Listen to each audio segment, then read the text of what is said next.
Hello everyone, welcome back into this channel, and in this video I'll let to show you the way how you can do a normal and reverse video with the CapCut application. So I already have the normal video moving forward and I will let to make it reverse so you will see how well it looks. I will let to cut into this for a second, go click split and go click delete.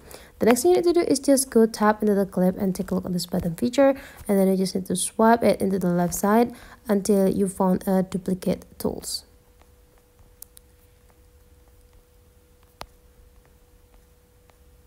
There you go, already got the duplicate tool, so you just need to tap it. Now focus on the duplicate clip right here. Swipe this option into the left side again until you found a reverse. Now you just need to tap on the reverse tools. Wait until your video is perfectly reversed by the CapCut application. So the duration could be depending to the duration of your clip too. Now let's just check for the result.